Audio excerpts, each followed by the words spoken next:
Retomando os trabalhos, chamamos ao palco José Luís Esquivel, keynote speaker sobre o tema: a adaptação dos operadores a um mercado mais aberto e exigente.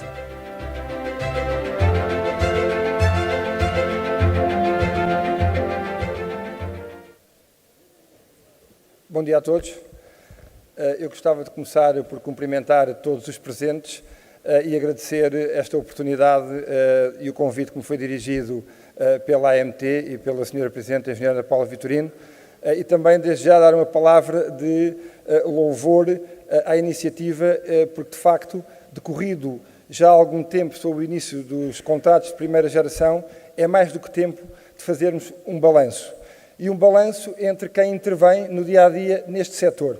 E, portanto, a oportunidade desta conferência é total e, enfim, eu irei tratar do painel que me cabe, mas estou certo que no final do dia levaremos todos daqui um conjunto de pontos que importa para avaliar o modelo da contratualização de primeira geração, mas, sobretudo, começarmos a preparar o modelo de contratualização de segunda geração. No painel que tenho que tratar, havia 4 matérias principais relativamente às quais gostaria de trocar aqui umas impressões convosco para depois fomentarmos o diálogo aqui na sala. O primeiro tem que ver com a preparação do novo paradigma. De facto, aquilo que hoje vivemos é um paradigma novo face à realidade que conhecíamos anterior. O segundo ponto tem que ver com o relacionamento multipolar. Alteraram-se muito as relações entre todos os intervenientes neste setor e vou-vos falar disso um pouco, dos riscos e dos desafios. Finalmente, a pandemia e a situação económica que se viveu no contexto pós-pandemia e na sequência da guerra da Ucrânia, que teve um impacto grande na forma como normalmente comprávamos, éramos fornecidos, teve uma disrupção, criou uma disrupção nas cadeias de abastecimento, é também um tema que nos deu algumas lições e que também nos vai servir para o futuro, para prepararmos melhor um conjunto de matérias. E, finalmente, também falar-vos um pouco sobre o futuro e o desafio da mobilidade. Enfim, não tenho muito tempo, mas tenho algum. Tentarei ser esquemático, mas deixar-vos um conjunto de aspectos que para mim são importantes. Se nós fizermos a viagem do velhinho RTA aos contratos de primeira geração, nós vamos ver, se nos recordarmos do regulamento de 2007 até hoje, que passaram 17 anos. À data de hoje, passaram 17 anos. E se fizermos uma viagem muito rápida por estes 17 anos, o que é que nós vamos ver? Vamos ver que, nos primeiros praticamente 8 anos, foi o tempo que demorámos a ter a Lei 52. E após a Lei 52, tivemos que fazer muitas coisas em vários planos, também no legislativo, regulamentá-la, criar os regimes de execução, até que começassem a aparecer, naquela mítica data de 3 de dezembro de 2019, os primeiros contratos feitos para que fôssemos abandonando as velhas autorizações provisórias que, em seu tempo, foram governando o regime depois da substituição das licenças. E, portanto, o fator tempo, acho que é o primeiro elemento que temos que retirar aqui. Não podemos demorar tanto tempo a preparar a segunda geração de contratualização. Dizem, bem, mas já fizemos a primeira, é muito mais fácil chegar à segunda. Sim, em teoria é assim, mas na prática nem sempre é assim, por várias razões, que tem que ver com razões de terreno. Preparar os contratos de segunda geração exige um trabalho prévio, exige uma avaliação daquilo que correu bem ou mal na primeira geração, é preciso que não haja grandes disrupções ao nível legislativo e, portanto, tem que haver aqui um certo ambiente que permita uma transição mais rápida do que a primeira geração. O segundo é o fator planeamento. Este fator foi decisivo. Este fator planeamento é um fator que não é só para as autoridades de transporte, é também para os operadores. Se nós formos ver bem, tivemos que fazer muita coisa. O legislador teve que planear descentralizar. As autoridades de transportes, cada uma delas teve que planear a sua constituição, fruto do trabalho dos municípios, das comunidades intermunicipais. Os próprios operadores tiveram eles próprios que adaptar a estrutura das suas empresas a um mercado competitivo, a um mercado diferente. E todo este trabalho de planeamento, nós tivemos um par de anos bom para o fazer e algumas coisas não correram bem. E a resposta é simples, porque foram mal planeadas ou planeadas de forma deficiente. Portanto, o fator planeamento é essencial. O outro é o fator capacitação. Está relacionado com o primeiro, mas é diferente. Aqui há meia dúzia de anos, não havia as equipas eu chamo-lhe gestão de mobilidade, que hoje encontramos nos municípios, nas comunidades intermunicipais e até junto, enfim, de alguns órgãos com responsabilidade a nível central, desde logo também no caso do nosso regulador AMT. E o fator de capacitação também se aplica às empresas. As empresas tiveram hoje que alterar os quadros, as estruturas com que trabalhavam, por várias modalidades, por várias razões. há um aspecto aqui na capacitação das empresas que é importante, que é a capacidade de ir ao mercado concorrencial. É diferente de estar a gerir uma empresa em mercado estático. Porque um exemplo muito concreto, e olhando aos factos que nós temos. O exemplo do que aconteceu na área metropolitana do Porto. Houve um conjunto de operadores que vieram de outras geografias que ganharam concursos. Mas eram operadores que estavam habituados a ir à luta concorrencial. Muitos dos que estavam no Porto há muitos anos, e que se calhar conheciam o terreno melhor que ninguém, perderam esses concursos. E perderam porque muitos deles, se calhar, não estavam habituados à nova realidade concorrencial. Porque estes concursos já não têm a ver com aqueles concursos que se fazia para as câmaras, para o transporte escolar, etc. Exigem uma lógica diferente, uma preparação diferente e, necessariamente, uma capacitação diferente. E este é também um desafio importante para os contratos de segunda geração, que, mal ou bem, não vão ser iguais aos da primeira. O fator realidade é o último fator que tiramos aqui desta lição do tempo, desta lição da preparação. Porquê?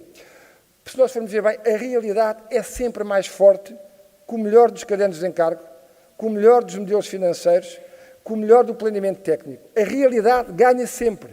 Não vale a pena fazermos cadernos de encargos que não encaixem com a realidade das regiões. Nos casos em que nós já tivemos estes contratos de primeira geração, em que isso aconteceu, qual é a lição que nós tiramos? Eu acho que tiramos, sobretudo, 3 aspectos. Primeiro, concursos que ficaram desertos. Porquê? Porque foram mal feitos. Segundo, concursos onde a concorrência foi diminuta. Só houve um operador. Porquê? Porque, se calhar, o concurso não abriu tanto à concorrência como poderia. Terceiro, concursos em que o caderno de encargo continha soluções técnicas ou soluções financeiras ou de outra natureza que não se adequavam à região, às características da região, às características da mobilidade daquela região. O que é que aconteceu? Dá problemas no início imediato da execução do contrato. E, portanto, há aqui um conjunto de aspectos que têm a ver com este paradigma que é novo e devemos estar atentos. Um segundo ponto importante é o relacionamento multipolar. Esta primeira vaga de contratualização abandona aquela ideia de uma relação a dois, muito a dois, entre o operador e o município, entre o operador e a antiga DGTT, depois IMT, enfim, para transportar esta relação para um conjunto de sujeitos que passam a estar presentes na vida do procedimento e até ao final do contrato.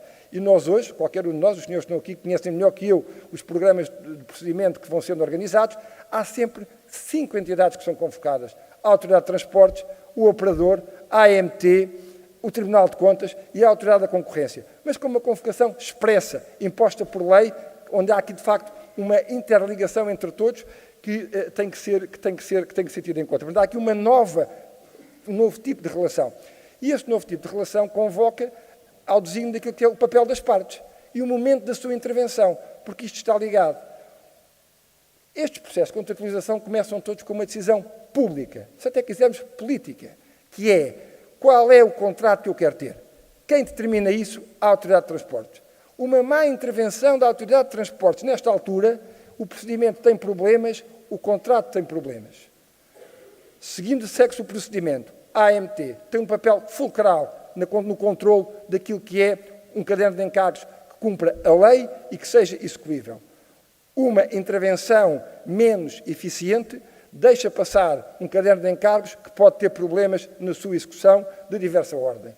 E depois também, finalmente, os operadores, quando são chamados ao procedimento, ou de facto conseguem perceber aquilo a que vão, conseguem ter capacidade de intervir, e os procedimentos hoje em dia dão-lhes essa janela em vários momentos, desde logo nos pedidos de esclarecimento, nos erros e omissões, ou seja, há muita forma de intervir, e a intervenção de cada um é essencial para que isto corra bem, e este despertar da intervenção necessária e do bom momento da intervenção necessária é fulcral na avaliação do sistema no futuro.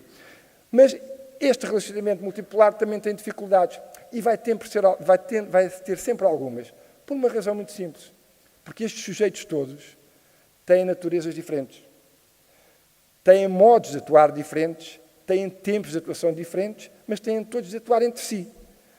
Nós sabemos, é muito fácil, normalmente do lado de um operador, e aqui seja público, seja privado, na perspectiva de que se trata de uma unidade empresarial que quer promover uma atividade, normalmente tende a ser mais ágil. Mas as autoridades de transportes muitas vezes deparam-se com os procedimentos de natureza pública, aquelas próprias estão sujeitas para tomar uma decisão, seja a nível pré-contratual, seja a nível de execução de contratos, e este é um aspecto que vale a pena nós medirmos, que é se de facto o regime que temos atual não devia conter alguma revisão a determinados níveis para introduzir mecanismos de agilidade e de flexibilidade na atuação dos diversos parceiros, designadamente daqueles que estão sujeitos a regimes de direito público. Um terceiro ponto, cabe tratar, a pandemia e as consequências das cadeias de disrupção. Eu acho que todos nós que estamos aqui nesta sala tratámos destes temas de uma forma ou de outra. Parece um tema repetido e velho, mas eu acho sinceramente que não é, e do qual nós podemos tirar algumas lições para o presente, mas também para o futuro. Primeiro, tanto a pandemia como o problema da disrupção das cadeias de logística afetou os procedimentos e os contratos. Os procedimentos, quando foram afetados, tiveram um problema. Passaram logo a ficar, entre aspas, fora de jogo. Cadernos de encargos tinham sido pensados em época pré-pandémica, ou seja, a partir do momento em que entra a pandemia, há ali um conjunto de matérias que fica desatualizada. Se calhar ficaram desatualizados os estudos de procura, se calhar ficou desatualizado o modelo económico, por aí fora.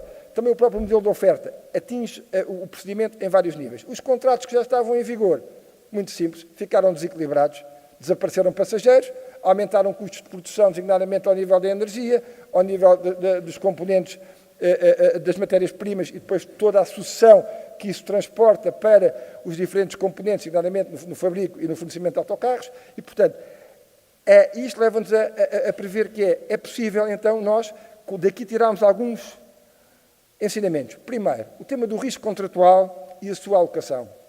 Eu tenho visto, enfim, ao longo desta primeira geração de contratos, um tema que para mim não está bem resolvido, que tem que ver com a alocação bem feita dos riscos de um contrato desta natureza. Qualquer contrato que atribua todos os riscos só a uma parte é sempre um mau contrato. Aqui, independentemente de ser público, ser privado, ser autoridade ou de ser operador. Normalmente, os contratos que nós vamos vendo deixam um conjunto de riscos em cima dos operadores que são excessivos. E perguntam-me, não, isso é uma posição para o operador. Não, não é. É uma posição completamente jurídica e independente neste sentido. Um contrato só tem uma boa matriz de risco se fizer duas coisas muito simples. Atribui os riscos às partes de acordo com a melhor forma, de acordo com a forma como a parte deve gerir esse risco.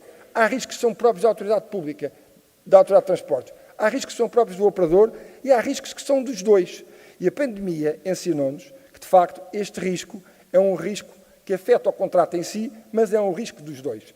E ensinou-nos que uma alocação de um contrato para funcionar bem tem que ter este equilíbrio, senão mais tarde ou mais cedo vai funcionar mal e nós temos aí a correr alguns contratos com desequilíbrios a nível da distribuição da matriz de risco. A pandemia ensinou-nos outra coisa, que é, quando é preciso tocar a unir, nós às vezes de facto conseguimos. Foi possível o legislador aprovar, com alguma celeridade, eu diria até, mecanismos que compensassem as empresas naquela altura em que os passageiros desapareceram, em que a receita desapareceu, para que as operações se mantivessem execuíveis e sustentáveis. Recordamos o velhinho Decreto-Lei 14C de 27 de abril. Mas também assistimos ao desplotar de um conjunto de processos, já no âmbito de contratos que estavam celebrados, de processos de reposição do equilíbrio económico-financeiro, por alterações ao nível da perda da procura, por alterações ao nível das condições dos fatores de produção dos respectivos modelos financeiros, designadamente aumento do custo do gasóleo, aumento do custo da energia e outro tipo de aumentos a nível dos fatores produtivos do contrato. Mas ensinou-nos uma coisa também, que é, um contrato só é bom quando é equilibrado. Qualquer contrato desequilibrado é um mau contrato. E, portanto, eu acho que temos que levar para pensando em termos futuros, para os contratos de segunda geração, o equilíbrio contratual como trave mestre de uma boa relação contratual. Finalmente, o futuro da mobilidade.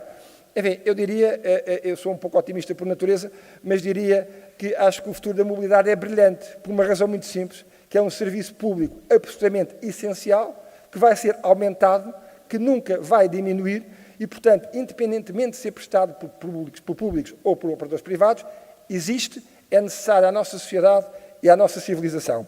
Isso significa que nós temos que olhar para ele como ele se vai desenvolver. E ele vai se desenvolver dentro de um conjunto de coordenadas que vão sendo mais ou menos conhecidas. Personalização do serviço público. Temos que olhar para o serviço público já não como um serviço. Ele é sempre para todos, mas tem que responder às necessidades de cada um. Não há duas pessoas com a idêntica necessidade de serviço público. Cada um tem a sua. Quer apanhar o seu meio de transporte, quer fazer o seu percurso dentro do seu horário. E o sistema, no futuro, tem que ter capacidade, cada vez mais, se quiser captar clientes e utentes, de responder a esta necessidade de serviço personalizado. Também a mobilidade é cada vez mais um fator de sustentabilidade. E aqui sustentabilidade é uma sustentabilidade amplo senso. É pela mobilidade que eu vou estudar, é pela mobilidade que eu vou trabalhar, é pela mobilidade que eu vou, sobretudo em países onde há um problema de terceira geração, que as pessoas têm que estar ocupadas na terceira idade, têm que se deslocar para centros, ou muitas vezes de centros de dia, ou para outro tipo de convívio social próprio dessa faixa etária, e, portanto, a mobilidade é um fator essencial à integração social, à coesão social e também à igualdade de oportunidades entre as pessoas. O papel um aspecto importante também na mobilidade do futuro é o ambiente, a tecnologia e a inovação. Os senhores, nós, vamos experimentar a mobilidade baseada no algoritmo. Nós vamos ter já que lidar com isso, se calhar, nos contratos de segunda geração. E essa mobilidade baseada no algoritmo tem ainda que ter em conta aquilo que é o desenvolvimento tecnológico. Os próximos cadernos de encargos, provavelmente no capítulo das exigências tecnológicas que nós atualmente aplicamos aos sistemas de apoio à exploração, ao sistema de ética, etc., vão conhecer soluções mais inovadoras, mais exigentes, para a tecnologia vai ser um fator cada vez mais presente. E, finalmente, também o tema do ambiente. A nova geração que aí vem, e que, no fundo, vai utilizar transportes públicos, é cada vez mais uma geração mais verde, no sentido da palavra. E que qualquer dia aceita mal que haja determinado tipo de transportes públicos que façam poluição. Nós, de vez em quando, vamos ir ver umas coisas, enfim, às vezes com mais ou menos razão, mas sempre dentro de uma determinada linha, que é a linha que aí vem, que é uma linha verde a que temos que estar atento. E, sobretudo, esta realidade da mobilidade como um serviço, não é? Onde o passageiro, a resposta do sistema tem que ser: eu compro um título para fazer o meu plano de viagem e faço um só pagamento. Quando isto funcionar assim, e é para lá que o caminho tende, de facto, a mobilidade irá responder melhor aos desafios que nós temos. Isto é também um desafio ao processo legislativo, por uma razão muito simples. Porque a dinâmica da mobilidade é sempre mais rápida que a dinâmica da lei do legislador. Por muito bom que seja o legislador, não está aqui em causa se as leis são boas, se os regulamentos são bons. Está em causa a dinâmica. E isso leva-nos a que, no futuro, tenhamos que pensar, provavelmente, no nosso enquadramento legislativo e regulatório, na introdução de mecanismos que já vão havendo, como as cláusulas, as chamadas cláusulas de revisão, em que a própria legislação prevê já ela própria que tem que ser revista ao fim de determinado período. Ou seja, é a própria legislação que incorpora a capacidade de se autoadaptar. E isto é muito bom, porquê? Porque quando isto é bem feito, deixamos de ter que percorrer muitas vezes o calvário de todo o processo legislativo que em Portugal, sabem, é demorado, sobretudo se tratar de matérias que são da competência da Assembleia da República e carecem da intervenção no nosso Parlamento. Portanto, dito isto, eu acho que, Sr. Presidente, esta conferência não podia ter vindo a melhor altura. Temos aqui muitas coisas para analisarmos conjuntamente, temos muitos desafios, porque, de facto, temos que definir como é que será o modelo do contrato de segunda geração. Agradeço a vossa atenção e terei todo o gosto aqui em moderar agora a intervenção que se vai seguir. Muito obrigado.